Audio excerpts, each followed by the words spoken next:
To all English literature competition exam MCQs। यहाँ पर 41 से लेकर 62 तक कुछ क्वेश्चंस दिए हैं जो आपके एग्ज़ाम रिलेटेड हैं। अगर आपके सिलेबस में इंग्लिश लिटरेचर है तो अब इंग्लिश लिटरेचर का जो अगर देखें बहुत बड़ा सिलेबस है और जिस तरह से एग्ज़ाम में क्वेश्चंस बने हैं पिछले एग्ज़ाम्स में, तो अब आप ये नहीं, आप सिलेबस तक ही अटक कर नहीं रह सकते हैं कि सिलेबस का पढ़ लिया और एग्ज़ाम करके आ गए। और इसका एग्ज़ाम्पल जो है टीजीटी में का दिया जा सकता है, जो टीजीटी इंग्लिश का एग्ज़ाम हुआ है। तो क्वेश्चन कहीं से भी पूछे जा सकते हैं और फिर बाद में जो है उसे कैंसिल कराने के लिए किसी चीज़ के लिए भी अटक कर रह जाएं, उससे कोई फ़ायदा नहीं है। आगे बढ़ने का जो है तैयार रहिएगा, पीछे जो हो गया हो गया। अब इंग्लिश लिटरेचर के यहाँ पर कंपटीशन एग्ज़ाम रिलेटेड क्वेश्चंस हैं और ये सिलेक्टेड क्वेश्चंस हैं, सभी को पढ़ लेने चाहिए क्योंकि क्वेश्चन कहाँ से आ जाए पता नहीं। तो इन्हीं MCQs को देखेंगे, आप टिक करते चलिएगा अपने आंसर को साथ साथ कि कितने क्वेश्चन आपने करेक्ट किए। लास्ट में देखना जरूर कि 41 से 62 में कितने क्वेश्चंस आपके करेक्ट होते हैं। तो यहाँ पर प्रैक्टिस भी होती चलेगी साथ साथ में। तो पहला क्वेश्चन है 41 number question, the animal form by George Orwell is a satire on. जो जॉर्ज ऑरवेल जो राइटर रहे हैं उन्होंने द एनिमल फॉर्म लिखा, ये सटायर, ये व्यंग्य करता है किस पर? ऑप्शन ए ब्यूरोक्रेसी पर, ऑप्शन सी फेसिज्म पर, ऑप्शन सी कम्युनिज्म या ऑप्शन डी मेट्रार्ची। ऑप्शन कौन सा करेक्ट होगा? सिंपली अब हम इसकी बात करें तो ये जो 17 अगस्त को जो है पब्लिश्ड हुआ था 1945 को, जॉर्ज ऑरवेल का वर्क। और ये जानवरों पर एनिमल एक फार्म को दिखाता है, मालिक के खिलाफ जब जानवर सारे इकट्ठे होकर जो है लड़ते हैं, बगावत करते हैं। एक जो वर्ड है ऑप्शन इसका सी करेक्ट होता है कम्युनिज्म। कम्युनिज्म क्या होता है? साम्यवाद। जहाँ पर किसी भी कोई भी उत्पादन का चीज़ है या कोई भी कृषि की है, खेत की है, कोई भी उत्पादन वाली चीज़ है या कोई भी कमाई पैसे से रिलेटेड कुछ भी हो जिस पर पूरा जो है किसी एक ही समुदाय का साझा कब्जा हो जाए, साम्यवाद कहलाता है कम्युनिज्म। और एनिमल फॉर्म जो है सारे जो जानवरों ने मिलकर जो एक बगावत की थी मालिक के खिलाफ, या जैसी पूरी स्टोरी एक व्यंग्य के रूप में चलती है और इसकी जो सटायर करता है एनिमल फॉर्म वो कम्युनिज्म पर करता है। ऑप्शन सी करेक्ट होगा। स्टोरी पढ़िएगा ज़रूर, इन जो नॉवेल प्लेज वगैरह होते हैं इनकी स्टोरी पढ़िएगा, काफ़ी अच्छी भी रहती है और काफ़ी काम आती है अगर एक बार आप स्टोरी पढ़ लें। जॉन गैल्सवर्दी का the silver box rises, silver box लिखा जॉन गैल्सवर्दी ने। ये किसको जो है डिपिक्ट करता है या किस समस्या को उठाता है, किसके बारे में बताता है? Option A fashion, option B legal trail, option C rustic folks या ऑप्शन डी अर्बेनिटी। किसके से संबंधित है ये?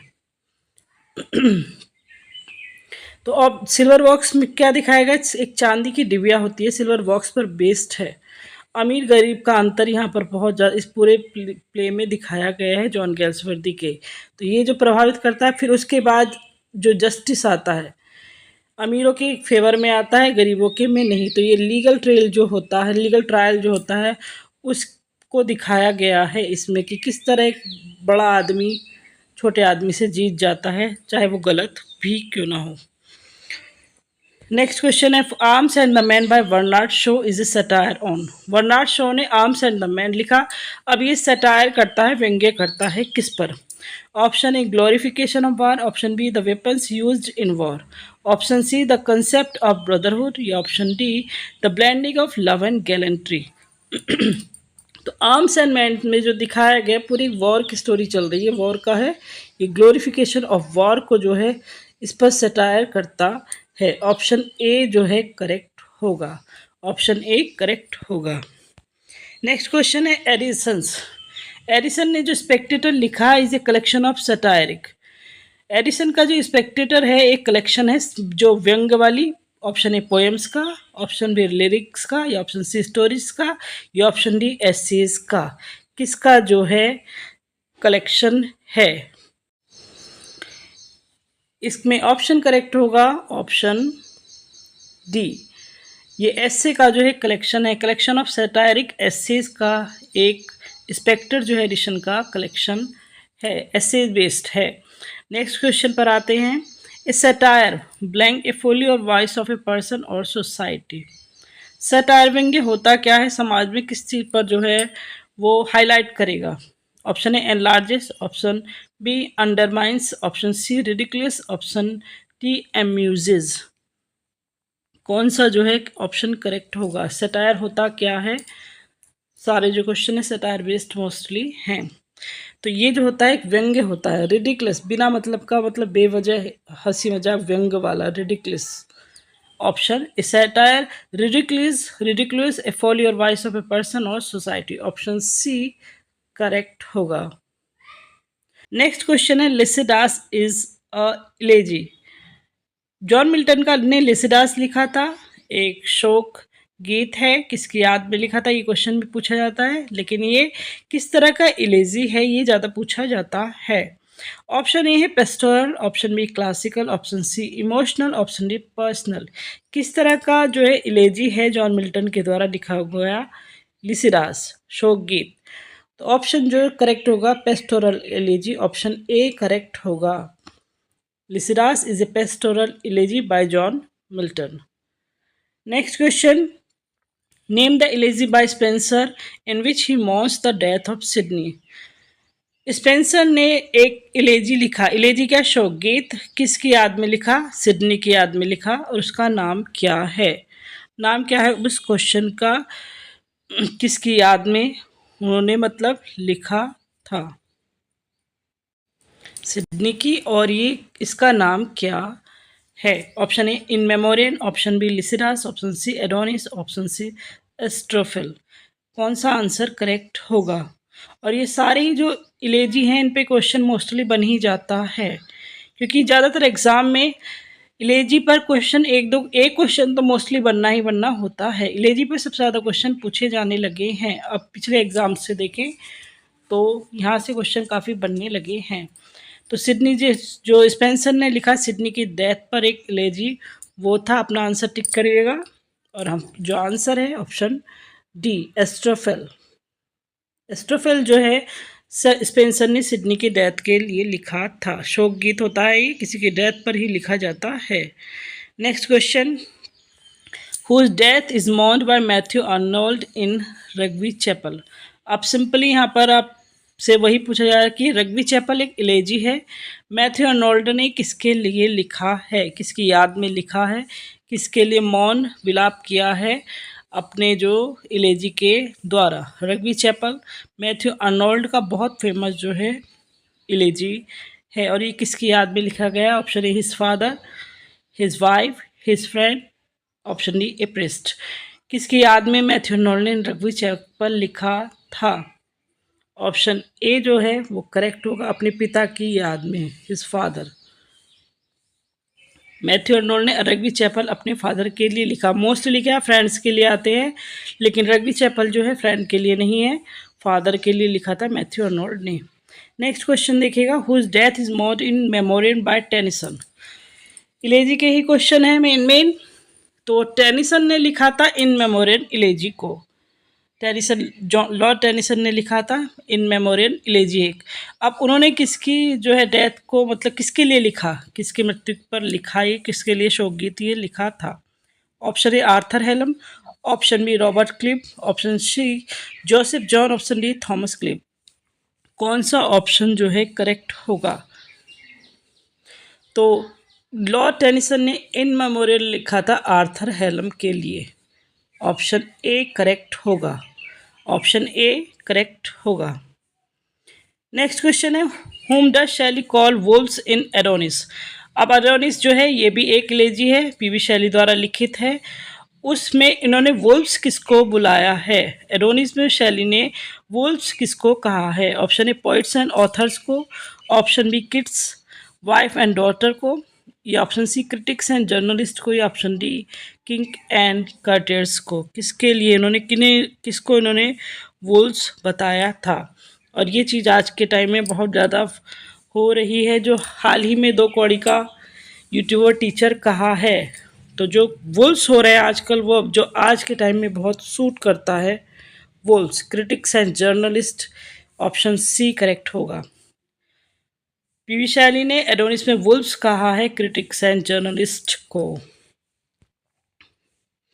Who wrote an elegy on the death of W B Yeats? W B Yeats के लिए जो एक इलेजी किसने लिखा है? डब्ल्यू बी ईट्स के लिए की मृत्यु पर एक इलेजी किसने लिखा है? शोक गीत किसने लिखा है? Option A W H Auden, option B T S Eliot, option C Hardy, option D G V Shaw. 4 option में से कौन सा जो है आपका करेक्ट होगा? तो डब्ल्यू वीट्स के लिए बहुत ही फेमस इलेजी लिखा है, वो लिखा है डब्ल्यू एच ऑर्डन ने, ऑप्शन ए करेक्ट होगा। डब्ल्यू वीट्स की मृत्यु के लिए शोक गीत लिखा डब्ल्यू एच ऑर्डन ने। और ये क्वेश्चन सारे जो है सेलेक्टेड हैं और कई बार पूछे जा चुके हैं सभी एग्जाम में। नेक्स्ट क्वेश्चन है, whose death is mourned in elegy written a country churchyard? अब elegy written in a country churchyard में भी जो है मॉन्ट की गई है डेथ, तो किसके ऊपर ये लिखा गया है? सिंपली किसके ऊपर लिखा गया है? Option A shepherds of his own blaze, option B the clergy of a parish, option B poor country rustics, and option D the postman of a blaze. कौन सा आंसर जो है करेक्ट होगा? ये जो लिखा गया है, ये लिखा गया है पुअर कंट्री रस्टिक जो थे उनके लिए, ऑप्शन सी करेक्ट होगा। Elegy written in country churchyard बहुत फेमस इलेजी और आपने जरूर पढ़ा होगा। आंसर बताइएगा कि ये लिखा किसने है।